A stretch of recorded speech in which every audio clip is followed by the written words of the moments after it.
Ian Rappaport of the NFL Network saying Ravens OC Todd Monken has received a request to be interviewed for the Browns head coaching job. He received multiple requests last year and should again. But why? We need more Monken. Isn't that the bet? We need. I guess the Browns want more Monken. I don't want Harbaugh adjacent. This is what they're asking Harbaugh. for.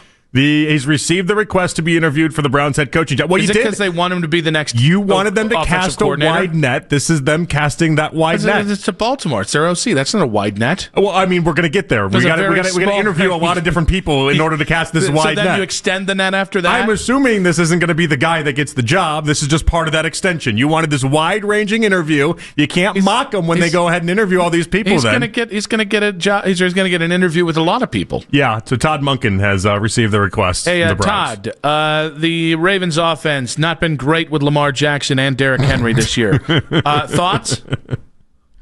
I think we should pass the ball less. I don't even know where we're going here. Yeah, because we loved him so much as the OC in 2019, right? Like we loved him so much when he was here. Is that just it?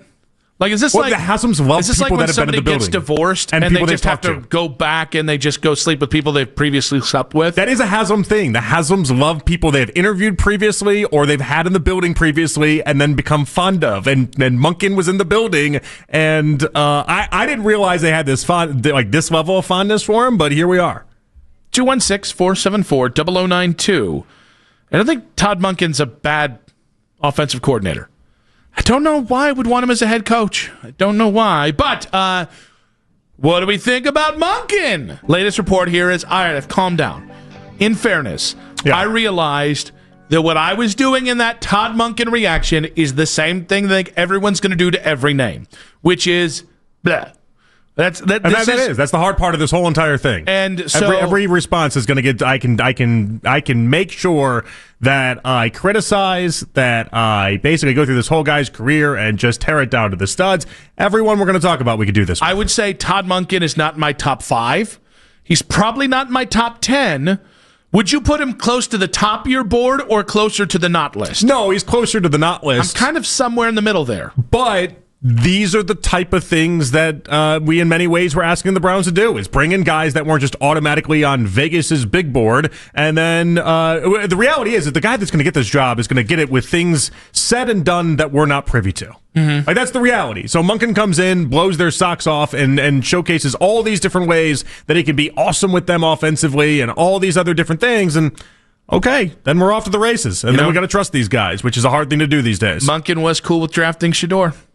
Wow, and I mean, he took the Shedeur whisperer. That's right. I mean, Baltimore was very in on Shedeur Sanders, so we know Monken already likes Shedeur, you would imagine. Yep. And he's been in the building before, and really, after doing a year with Freddie Kitchens, that's like doing like 12 years at Rikers.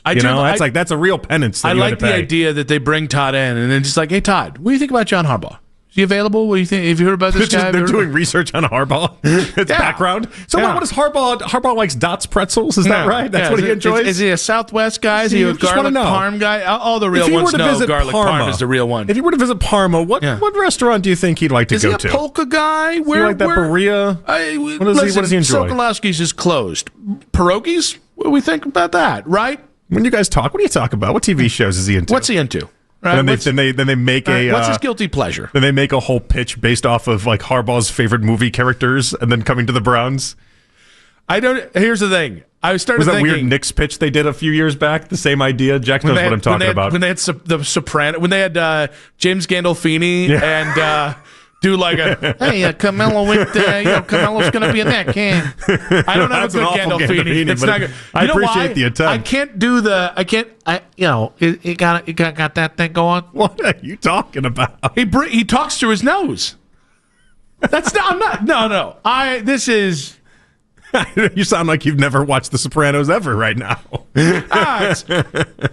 Big P, you got him there. You got Vito with the construction worker guy. Okay, good. Okay, got the pool cue and whatnot. Sure, there's a lot of things, a lot of ins and outs. Meadow, his mom, awful. A lot of people aren't willing to say that. Tony Soprano's mother. That's like the understood. That's the understood part of that show.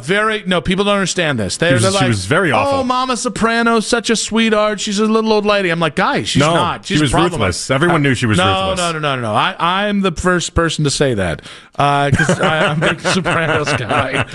The Kirk Cousins thing. Just real quick, because I want to get to the Trae Young thing. Yeah. The Kirk Cousins thing is borderline hilarious to me. That Kirk Cousins, the whole reason, this restructure that you heard in Katie's 2020 that you didn't hear about Todd Monken. So you just can't help yourself. I can't. I'm on a generational run of subtweeting if it helps, everyone. I was the one that was rude today. Yeah? If it helps, yeah.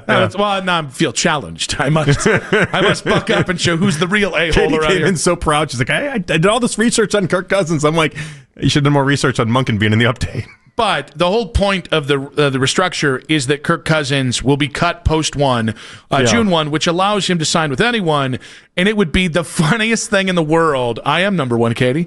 It would be the funniest thing in the world if the Browns signed Kirk Cousins the offseason after they fired Stefanski.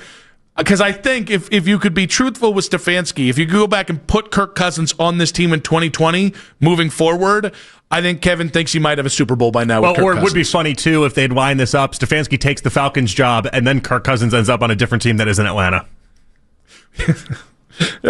He ends up, you know where he's going to go, right? It's not San Fran. Miami. It's going to Miami. I thought you were going to say Pittsburgh. Oof. It makes sense. It's a real possibility. Aaron Rodgers is going there. Because Aaron Rodgers is going to win a playoff game, and he's going to get the taste. He also is going to understand not enough people are talking about his imaginary wife. Yeah, and he's just going to think about that sideline throw late in that game in the fourth quarter and be like, I can do that all the time. No, you can't, Aaron. We watched all season long. No, you can't. 216-474-0092. Todd Monken. Huh? What? Hey, do we want him? Are we going to steal the Baskin Phelps bit? Do we want him?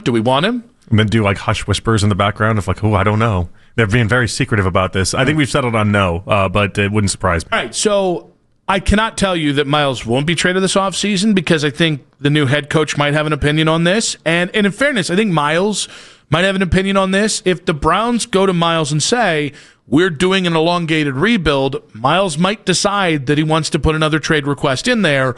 Would I seek to do it? No. If somebody came and offered you, 3 firsts, do you have to at least talk about it? Yes. But do I want to trade Miles? No, we're good. No, I don't. Yeah, I don't think they want to. I don't think they will. But it's going to come up, especially if they end up going with somebody that isn't Jim Schwartz. I feel like that might be something that really gets under Miles' skin.